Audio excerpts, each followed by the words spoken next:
Bonjour frères et sœurs, c'est votre frère Jo Christ et je bénis le Seigneur de savoir que vous allez tous bien, je le crois, et que en ces temps difficiles, notre Seigneur Jésus-Christ continue de vous garder.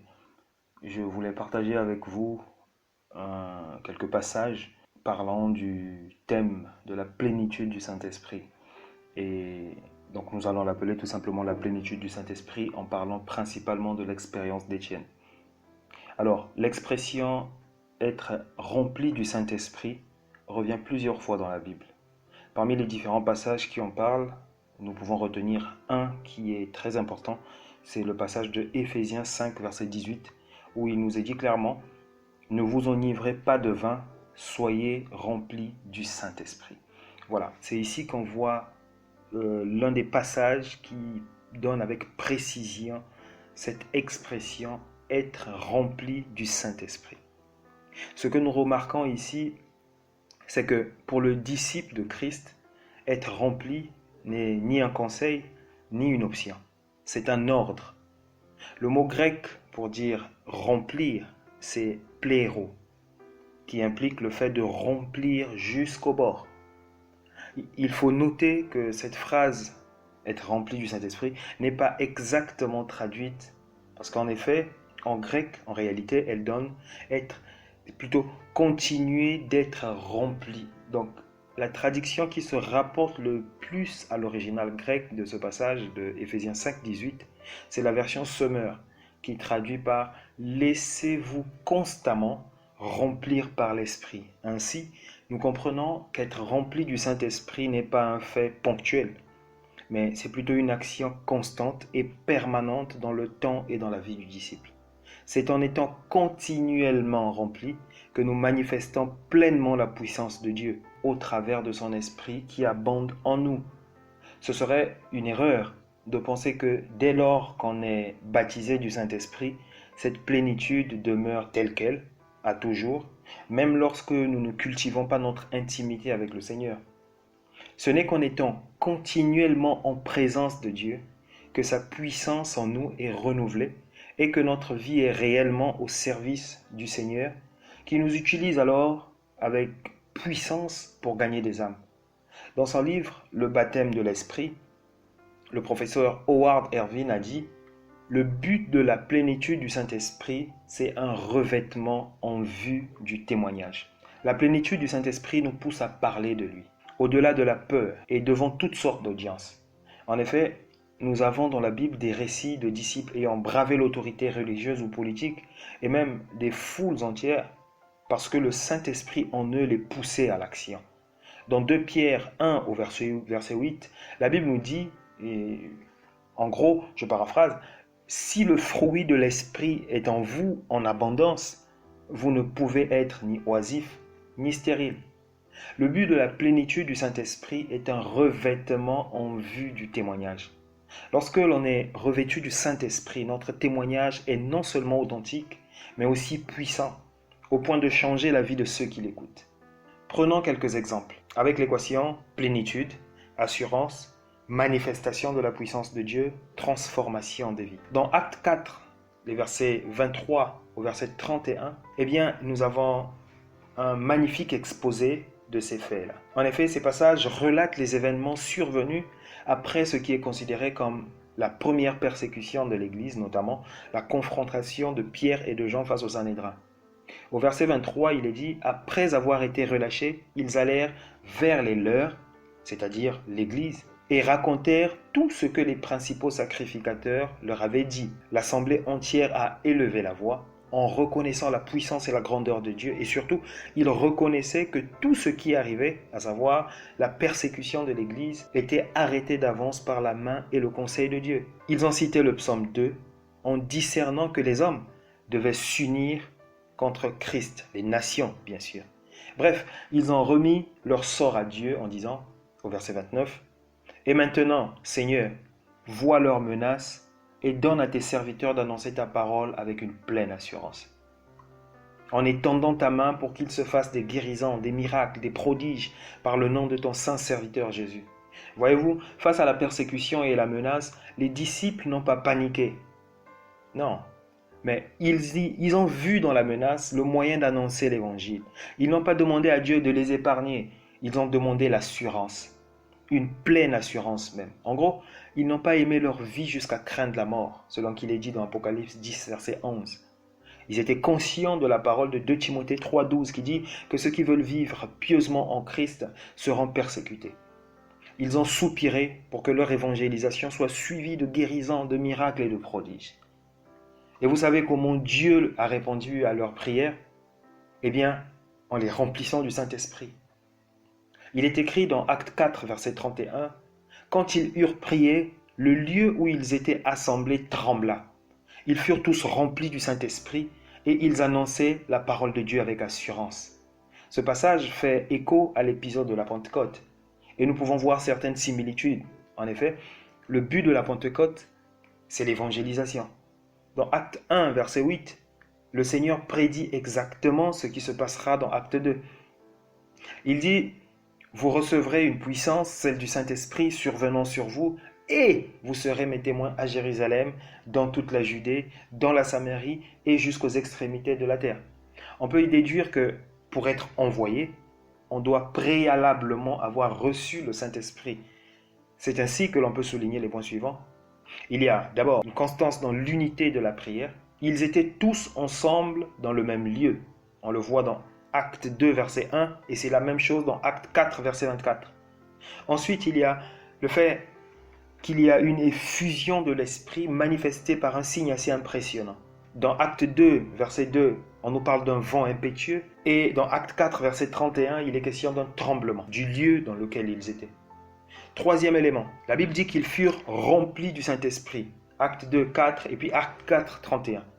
Et finalement, il y a le fait d'annoncer la parole de Dieu avec assurance. Acte 2, 14 et Acte 4, 31. Cette assurance-là, c'est un signe caractéristique de celui qui est rempli. En effet, celui qui est rempli du Saint-Esprit dégage, manifeste une pleine assurance dans l'œuvre du ministère. Ce mot assurance revient au moins 25 fois dans le Nouveau Testament et souvent dans le livre des Actes, il est utilisé pour parler du courage des disciples quant à l'annonce de la parole. Un autre exemple est en Acte 14, verset 13 et en Hébreux 13, verset 6 d'ailleurs, qui affirme « C'est donc avec assurance que nous pouvons dire « Le Seigneur est mon aide, je ne craindrai rien, que peut me faire un homme ?»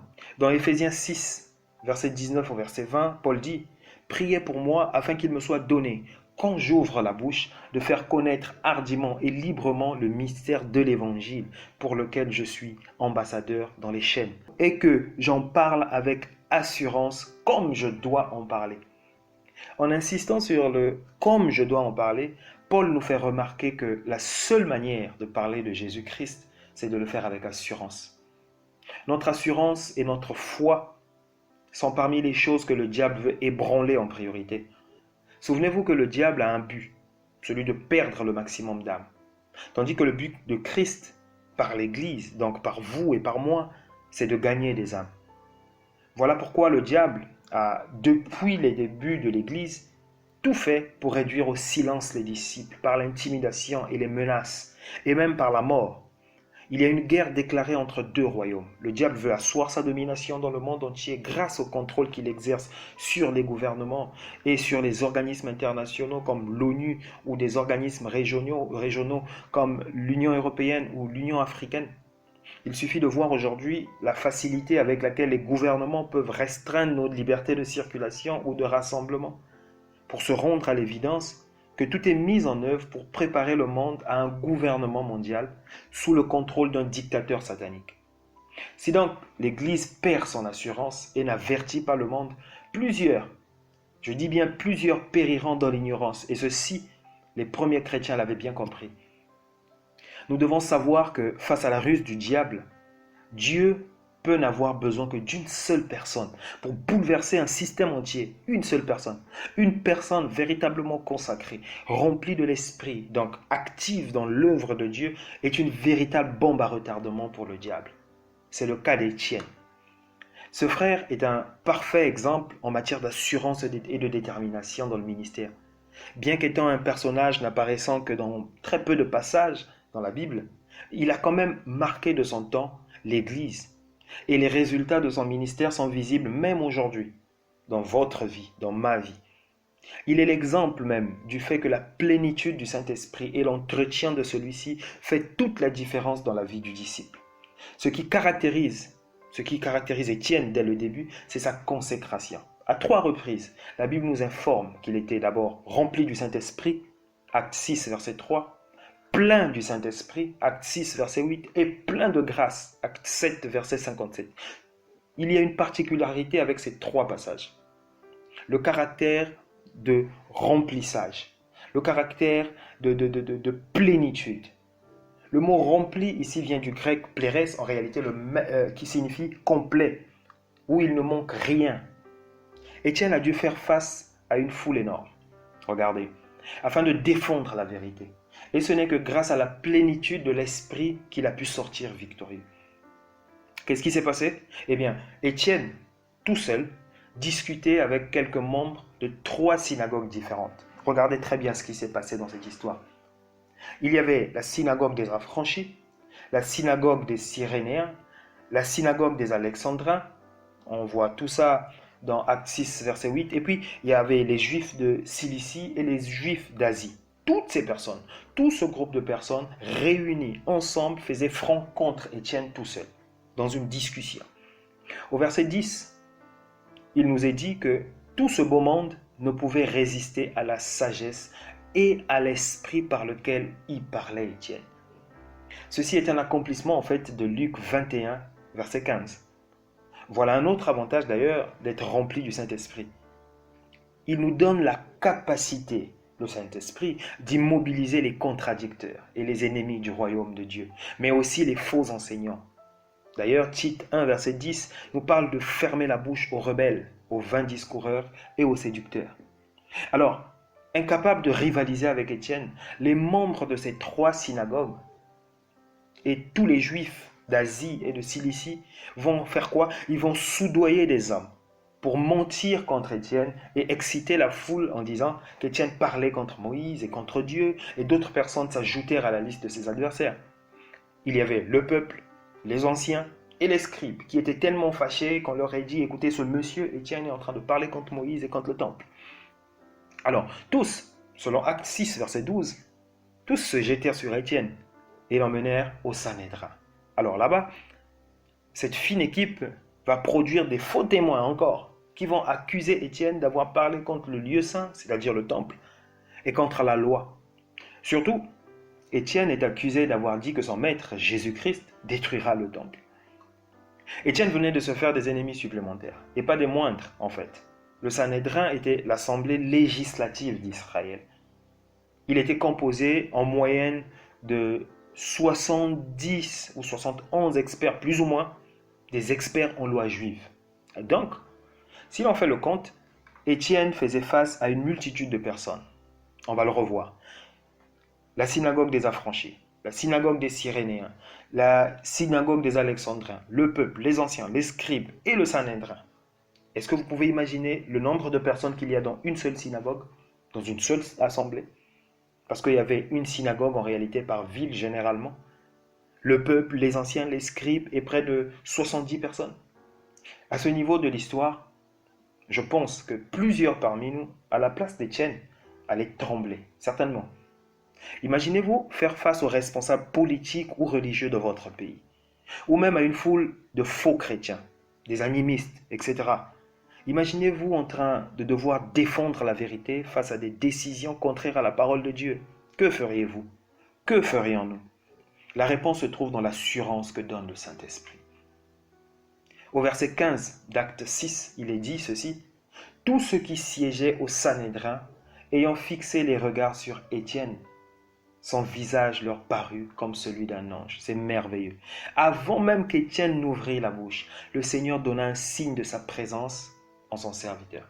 Nous devons comprendre par ce passage que chaque fois qu'un véritable disciple est confronté à une situation où le nom de Dieu est remis en cause, Dieu lui-même prend le contrôle. C'est lui qui parle en réalité. Le fait même que les membres du Sanhédrin aient vu le visage d'un ange signifie qu'ils n'avaient pas affaire à un homme, mais à Dieu. Ce n'est que l'incrédulité et l'orgueil de leur position qui les a empêchés de reconnaître cette évidence. Nous avons ici la manifestation pratique de ce passage de Matthieu 19, verset 20, qui dit: mais quand on vous livrera, ne vous inquiétez ni de la manière dont vous parlerez, ni de ce que vous direz. Ce que vous aurez à dire sera donné à l'heure même, car ce n'est pas vous qui parlerez, c'est l'Esprit de votre Père qui parlera en vous. Dans le même esprit, il y a Exode 4, 12 et puis Jérémie 1, 9. Nous devons avoir l'assurance que face à l'adversité et à la nécessité de défendre la vérité et de sauver des âmes, Dieu prend le contrôle de la bouche de ses serviteurs. Oh oui. En plus, les Juifs savaient que lorsque Dieu apparaissait aux hommes, il le faisait habituellement sous la forme d'un homme, d'un ange. Ce fut le cas avec Moïse, d'ailleurs, entre autres. Alors, dans ces conditions, si les adversaires ont la mauvaise idée de vous demander des comptes malgré le sceau de Dieu sur vous, ils s'exposent eux-mêmes à la honte et à une défaite certaine. C'est le cas des adversaires d'Étienne. La Bible dit que le souverain sacrificateur demanda à Étienne si ses accusations étaient avérées. Et là, ce dernier délivra ce que je considère comme l'un des plus beaux discours du Nouveau Testament. Un véritable résumé du plan de Dieu, en partant d'Abraham jusqu'à Jésus-Christ, en leur expliquant pour la première fois qu'en réalité, le temple qu'il chérissait tant n'était pas du tout la maison de Dieu. Un vrai choc pour ces personnes dont toute la vie tournait autour du temple en question. On le voit dans Actes 6, 49. La prédication d'Étienne était tellement puissante que personne ne l'avait interrompu. Vous rendez-vous compte que son discours tient sur un chapitre entier. Il a tellement parlé. Je crois vraiment que c'est Dieu qui a fermé la bouche de tout le monde. Parce qu'ils avaient le droit de l'arrêter, le pouvoir, l'autorité nécessaire. Mais ils n'ont pas pu l'arrêter. Le message était très important, trop important. Il fallait que ce message soit délivré. Je crois aussi que le Seigneur a voulu que toute cette foule soit ainsi réunie pour que le moment venu, ils se souviennent de ces paroles et les transmettent à leur tour.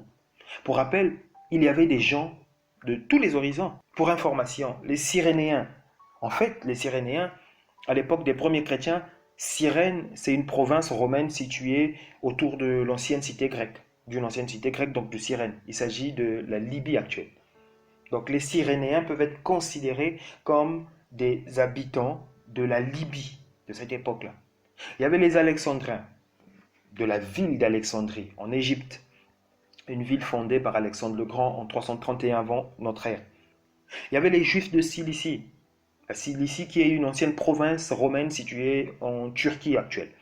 Il y avait les Juifs de la province d'Asie, les Juifs de la synagogue des affranchis, c'est-à-dire des esclaves libérés. Cette assemblée était surtout fréquentée par des descendants de Juifs emmenés comme esclaves en 63 avant Jésus-Christ par le général romain Pompée.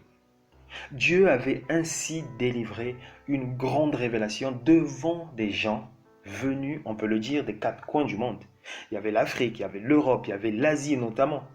Au travers d'Étienne, un homme rempli du Saint-Esprit, toutes ces personnes ont écouté des choses qu'ils n'avaient jamais entendues de leur vie. Tout juifs qu'ils étaient. Tout pratiquants qu'ils étaient. Et pour les nations qui n'étaient pas représentées à cette grande campagne d'évangélisation, de Monsieur l'évangéliste Étienne, de notre frère, Dieu avait aussi un plan pour ces absents-là. Il avait disposé là, dans un coin, pendant qu'Étienne était en train de parler, un jeune homme nommé Saul de Tarse, qui gardait les vêtements des témoins et acteurs de l'assassinat d'Étienne. On le voit dans Acte 7, verset 58. D'ailleurs, le premier verset du chapitre 8 des Actes des Apôtres nous dit que Saul avait approuvé ce meurtre. Mais lorsque Dieu va se révéler à Saul, il allait à son tour annoncer l'évangile. Et là où le monde est venu à Étienne, Paul devra aller dans le monde. Alors, il va faire un peu le tour du monde. Il va aller en Séleucie, à Paphos, à Perge, à Lystre, à Iconium, à Antioche, à Troie, à Philippe, à Thessalonique, à Athènes, à Corinthe, à Éphèse, à Milet, à Tyr, à Césarée, à Sidon, à Myra, à Malte, à Syracuse et à Rome, où il va finalement mourir. Toute cette histoire-là, en réalité, a eu un déclenchement. C'est sur les lieux de la mort d'Étienne même, où la graine, je le crois, a été semée dans le cœur de Paul, de telle sorte que quand il est parti sur le chemin de Damas, c'était le prolongement en réalité de sa nouvelle naissance. C'est là-bas que le Seigneur l'a rencontré, mais Dieu a commencé à planter bien avant. Pour Étienne, la colère de ses adversaires n'avait pour effet que de le plonger encore plus profondément dans la présence de Dieu. Il vit en effet la gloire de Dieu et comble de toute la joie. Étienne est parmi les rares personnes à avoir vu Jésus-Christ glorifié dans les cieux avant le grand jour. En fait, ce que nous attendons tous de voir lorsque l'époux reviendra, l'objet même de notre espérance ici sur terre, Étienne a eu la grâce de le voir de son vivant. Pourquoi? Eh bien, parce qu'il a été fidèle jusqu'au bout. Parce qu'il a donné sa vie pour la vérité, pour le Seigneur Jésus-Christ. Étienne va s'écrier. Il dit, je vois les cieux ouverts et le Fils de l'homme debout à la droite de Dieu. Ô Seigneur, quelle est notre place dans l'œuvre de Dieu? Est-ce que Dieu peut compter sur nous pour bouleverser un pays, une ville, bouleverser un village, bouleverser une société, bouleverser une école? Les exemples sont nombreux. Dans Acte 2, verset 1 au verset 41, la Bible nous parle d'un petit nombre de disciples remplis du Saint-Esprit. Lorsqu'ils ont commencé à parler, notamment par Pierre, eh bien, environ 3000 âmes ont été sauvées. Dans Acte 4, verset 31, d'autres disciples sont remplis de l'Esprit et annoncent à leur tour l'Évangile avec assurance. Dans Acte 8, Philippe, rempli du Saint-Esprit, descend en Samarie et y prêche Christ. Le résultat fut un réveil qui vit le vent de l'Esprit souffler sur le peuple avec des guérisons, des miracles, des prodiges. Sans compter sa rencontre avec l'eunuque éthiopien. On a l'histoire de Pierre chez Corneille que vous pouvez retrouver dans Acte 10. Toutes ces personnes, tous ces frères, tous ces hommes sont faits de chair et de sang comme nous. Nous pouvons suivre leur exemple. Nous pouvons faire par la grâce de Dieu que les choses changent dans notre environnement. La clé, c'est la consécration, la sanctification, de laquelle dépendra la plénitude du Saint-Esprit. Si nous ne sommes pas remplis, ne quittons pas Jérusalem. Mais cela ne veut pas dire qu'il faut rester endormi dans la chambre haute à attendre passivement d'être rempli. Non, il faut demeurer en communion avec Dieu. Je nous exhorte à être remplis du Saint-Esprit. Que le Seigneur Jésus-Christ, notre Dieu, vous bénisse, vous soutienne et vous garde encore, qu'il vous équipe suffisamment dans le nom puissant de Jésus. Amen.